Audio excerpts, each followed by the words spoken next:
Hello student, कैसे हैं हम। नेक्सस एजुकेशन पॉइंट में आपका स्वागत है। हम हाजिर एक नई वीडियो के साथ। आज हम बात करेंगे MPS 002 अंतर्राष्ट्रीय संबंध सिद्धांत एवं समस्या इग्नू यूनिवर्सिटी। टॉपिक है बच्चों, नवीन विश्व व्यवस्था क्या है। तो बच्चों, इस वीडियो में हम आज नवीन विश्व व्यवस्था के बारे में जानेंगे। तो हम जो नवीन विश्व व्यवस्था के बारे में पढ़ेंगे, उसमें नवीन विश्व व्यवस्था स्थापित होने के कारण और उसकी विशेषताओं के बारे में हम जानेंगे। तो अगर आपने अभी तक हमारे चैनल को सब्सक्राइब नहीं किया है तो हमारे चैनल को सब्सक्राइब करें, बेल आइकन जरूर बजाएं ताकि हमारी आने वाली वीडियो का नोटिफिकेशन आपको आसानी से मिल सके। चलिए शुरू करते हैं, नवीन विश्व व्यवस्था क्या है। तो स्टूडेंट, 20वीं शताब्दी विश्व राजनीति में परिवर्तन की शताब्दी से के नाम से जानी जाती है। तो ये 20वीं शताब्दी जो का अंतिम दशक था, यानी 1990 में, तो विश्व राजनीति में अभूतपूर्व परिवर्तन आया। जैसा कि आपने 20वीं शताब्दी का जो दौर देखा कि पहले प्रथम विश्व युद्ध हुआ, द्वितीय विश्व युद्ध हुआ, फिर शीत युद्ध का आरंभ हुआ।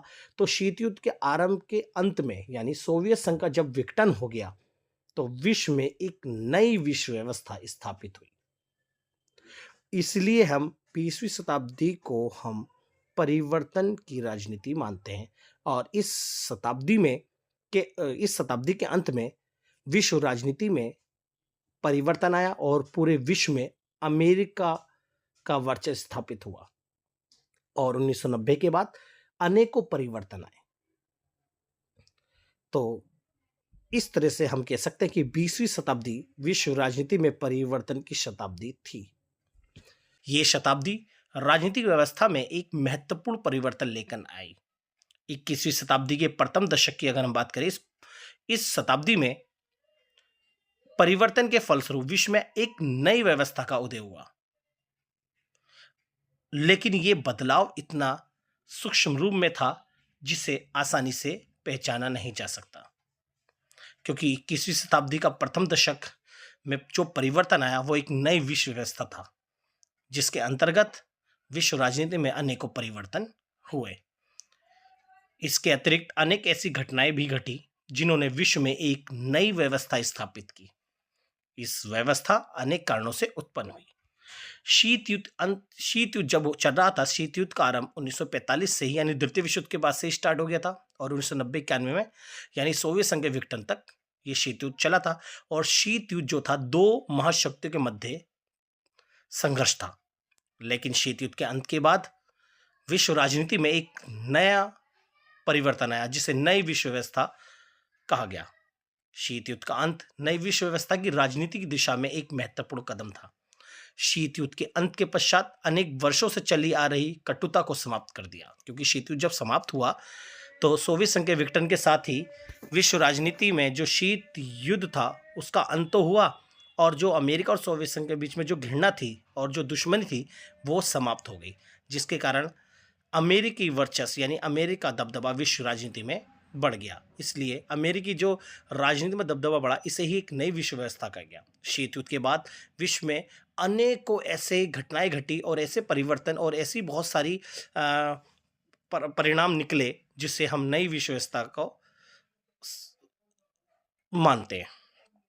क्योंकि शीत युद्ध के बाद विश्व के दोनों महाशक्तियों के बीच मधुर संबंध की स्थापना हुई और एक नए युग का आरंभ हुआ, जिसे हमने कहा नई विश्व व्यवस्था।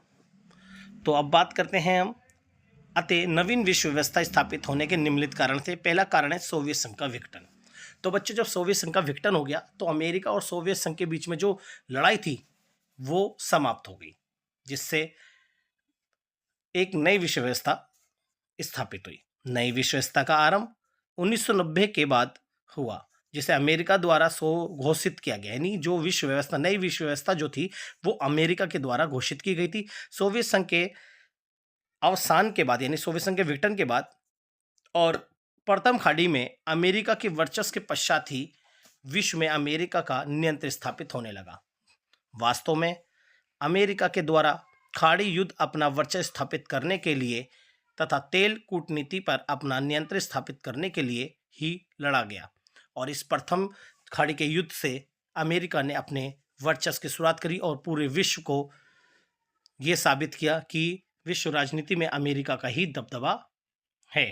दूसरा है मिखाइल गोर्बाचेव के प्रयत्न। जी, मिखाइल गोर्बाचेव ने भी अपनी विश्व राजनीति में परिवर्तन लाने में अपनी अहम भूमिका निभाई, क्योंकि इसका सबसे बड़ा कारण है मिखाइल गोर्बाचेव नई विश्व व्यवस्था लाने में अपना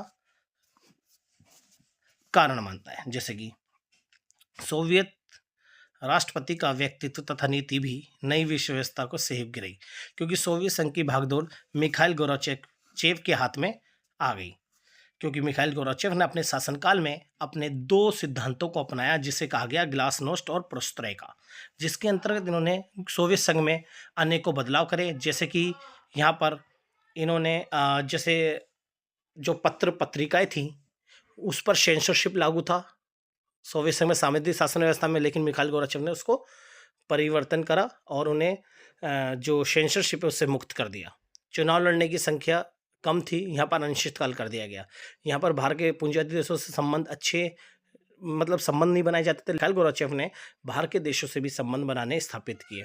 तो इन्होंने अपने ग्लासनोस्ट और पेरेस्ट्रोइका के माध्यम से अनेकों सोवियत संघ के अंदर जो बदलाव करे, तो इस बदलाव की वजह से भी एक नई विश्व व्यवस्था स्थापित हुई। दूसरा है शीत युद्ध की समाप्ति। जी, नई विश्व व्यवस्था को स्थापित करने में शीत युद्ध की समाप्ति भी एक महत्वपूर्ण अपना रोल अदा किया, क्योंकि शीत युद्ध की समाप्ति के बाद ही विश्व में अमेरिकी वर्चस्व की शुरुआत हुई और सोवियत संघ और अमेरिका के बीच में जो शीत युद्ध के दौरान जो दुश्मनी चल रही थी, इस दुश्मनी के कारण विश्व में जो अराजकता का वातावरण था अब वो समाप्त हो गया। शीत युद्ध की समाप्ति के बाद सोवियत संघ का विघटन हुआ और साथ ही में अमेरिकी वर्चस्व और अमेरिका ने विश्व की अर्थव्यवस्था को निर्देशित करना शुरू कर दिया। शीत युद्ध की समाप्ति के बाद एक नई विश्व व्यवस्था का आरंभ हुआ। नेक्स्ट है सोवियत संघ यानी सोवियत संघ आर्थिक नीतियाँ। जी, सोवियत संघ की जो आर्थिक नीति थी उसने भी नव विश्व व्यवस्था को स्थापित करने में अपनी अहम भूमिका निभाई।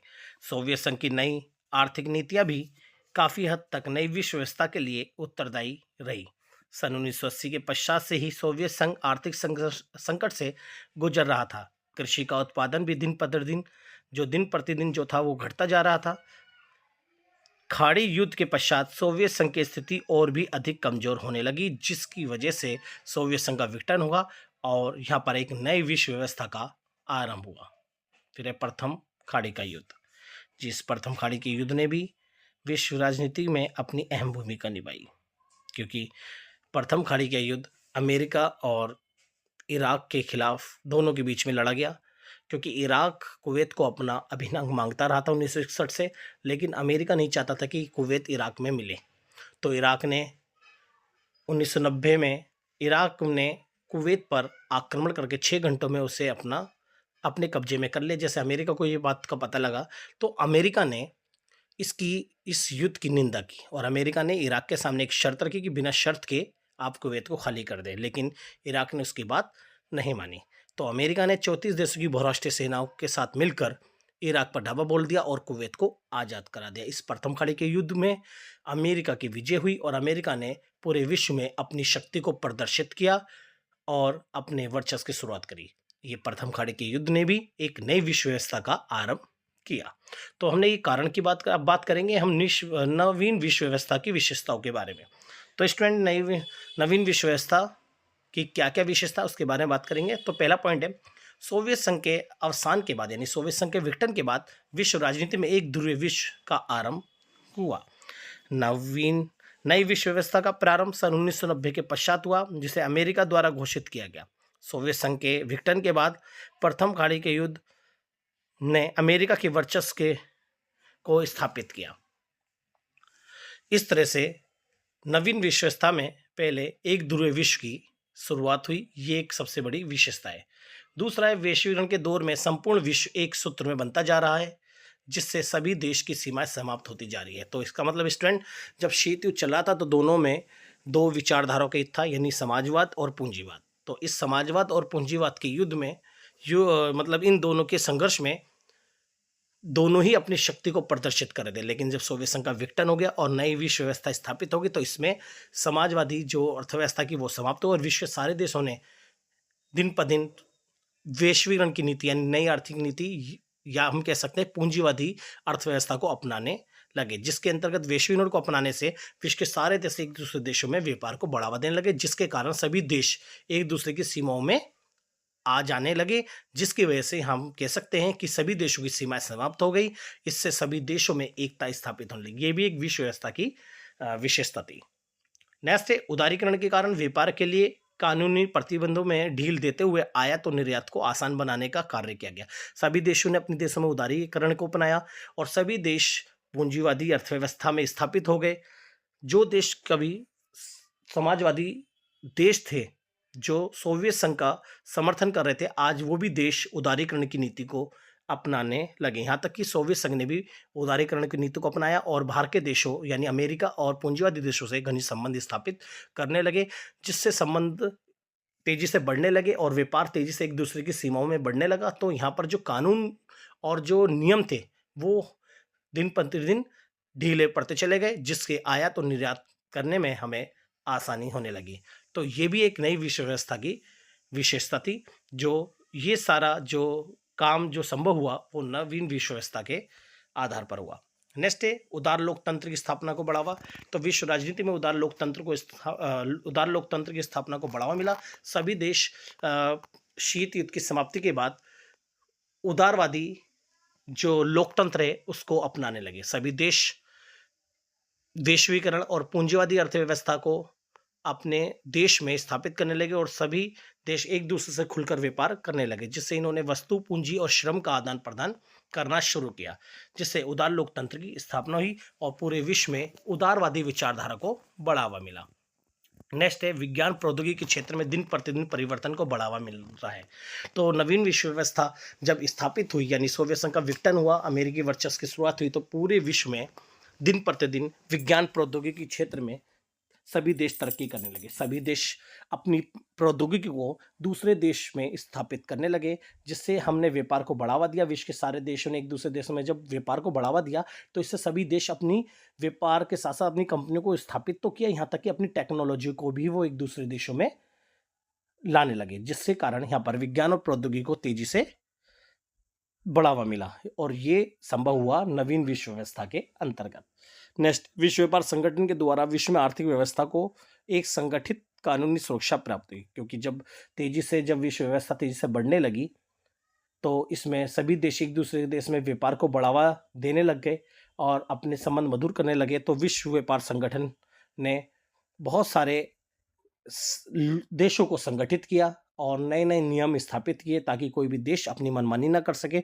तो नवीन विश्व व्यवस्था में विश्व व्यापार संगठन की लोकप्रियता तेजी से बढ़ने लगी और जिससे सभी देश तरक्की करने लगे। नेक्स्ट है, विश्व की पुरानी अर्थव्यवस्था के अनेक ऐसे मुद्दे हैं जिन्होंने नई अर्थव्यवस्था को जन्म दिया।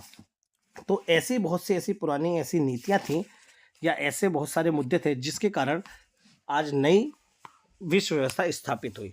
विश्व की पुरानी अर्थव्यवस्था के अनेक ऐसे मुद्दे हैं जिन्होंने नई अर्थव्यवस्था को जन्म दिया। विश्व व्यवस्था से पहले शीत युद्ध, वैचारिक मतभेद, साम्यवाद, सैनिक गुट का निर्माण आदि मुद्दों को महत्वपूर्ण माना जाता था, लेकिन नई विश्व व्यवस्था में इसमें परिवर्तन आया और वर्तमान में नए मुद्दे यानी जो पुराने मुद्दे आज वर्तमान में फीके पड़ गए और आज वर्तमान के अलग नए मुद्दे स्थापित हुए, जैसे मानवाधिकार, विकास अधिकार, पर्यावरण संरक्षण, उत्तर दक्षिणी संवाद, निशस्त्रीकरण, अंतर्राष्ट्रीय आतंकवाद और नई अर्थव्यवस्था, आर्थिक व्यवस्था मुख्य मुद्दे हैं। ये सारे नए मुद्दे पुराने मुद्दों को छोड़कर स्थापित हुए और ये नई विश्व व्यवस्था की वजह से स्थापित हुए। तो ये जो हमने बात करी नवीन विश्व व्यवस्था है, तो बच्चों नवीन विश्व व्यवस्था वो थी जो शीत युद्ध के बाद पूरे भूमंडलीय विश्व में जो परिवर्तन आए थे, जैसे कि अमेरिकी वर्चस्व की शुरुआत, वैश्वीकरण और अमेरिका और यूएसएसआर के बीच घनिष्ठ संबंध स्थापित होना, प्रौद्योगिकी विज्ञान को बढ़ावा मिलना जैसी चीज़ें जो स्थापित हुई, ये सब नवीन विश्व व्यवस्था के अंतर्गत स्थापित हुई। तो ये टॉपिक बहुत अच्छा है, आप इस टॉपिक को बहुत अच्छे से कर लीजिएगा।